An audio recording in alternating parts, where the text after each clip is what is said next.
Beyond Good and Evil, Prelude to a Philosophy of the Future, by Friedrich Wilhelm Nietzsche. Preface. Supposing truth to be a woman, what is the suspicion, not well founded, that all philosophers, when they have been dogmatists, have had little understanding of women? That the gruesome earnestness, the clumsy importunity with which they have hitherto been in the habit of approaching truth have been kept inept and improper means for winning a wench. Certainly, she has not let herself be won. And today, every kind of dogmatism stands sad and discouraged.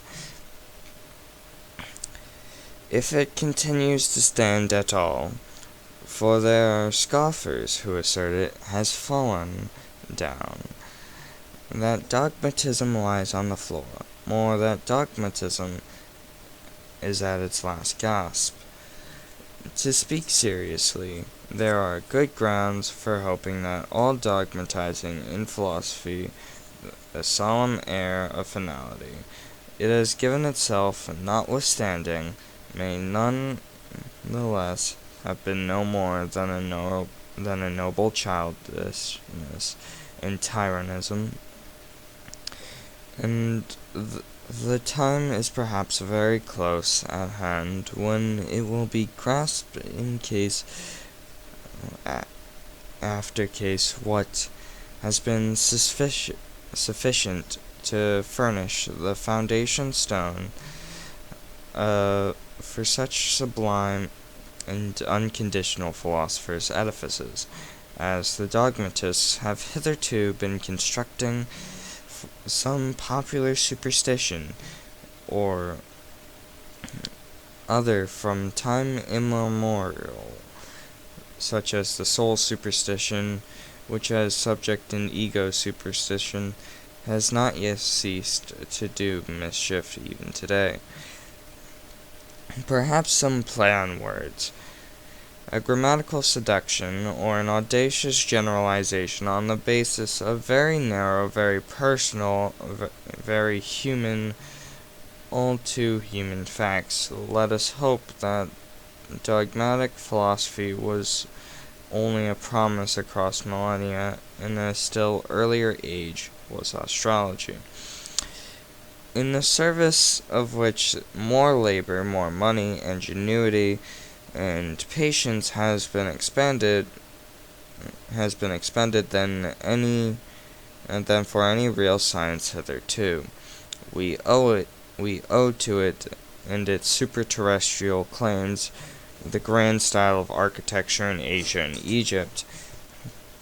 It seems that in order to inscribe themselves in the hearts of humanity with eternal demands, all great things have been the first to wander the earth as monstrous and as fear-inspiring grotesques, dogmatic philosophy, and the doctrine of the vendetta in Asia and Platonism in Europe, for example, was a grotesque of this kind. Let us not be ungrateful to it, even though it certainly has been admitted that the worst, most wearisomely protracted things, most dangerous of all errors hitherto, has been a dogmatist's error, namely Plato's invention of a pure spirit in the good in itself. But now, when that has been overcome, when Europe breathes again after this nightmare, we can enjoy, at any rate, a healthier sleep. We whose task is wakefulness itself have inherited all the strength in which has been cultivated by the struggle against this error.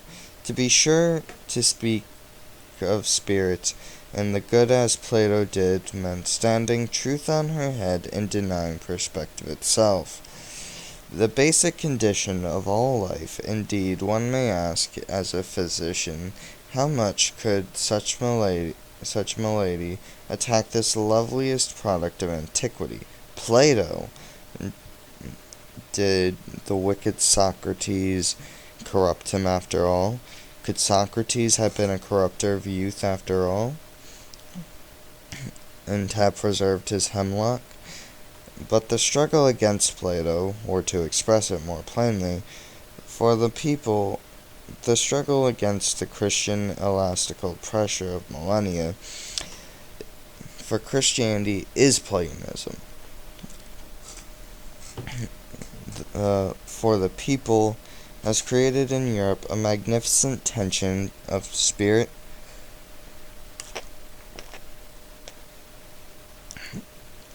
such as never existed on earth before. With so tense a bow, one can now shoot for the most distant targets. European man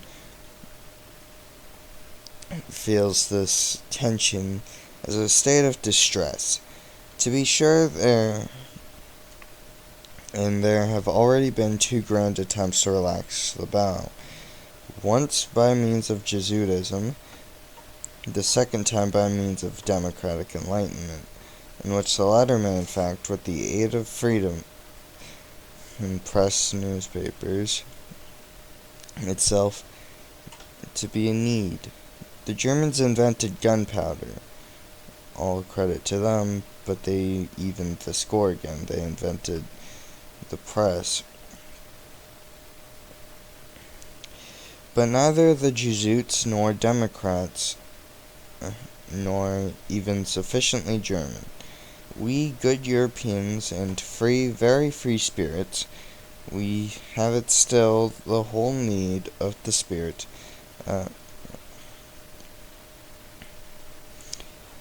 and the whole tension of its bow, and also perhaps the air of the task, who knows. Sils Maria, Upper Engadine, June 1885.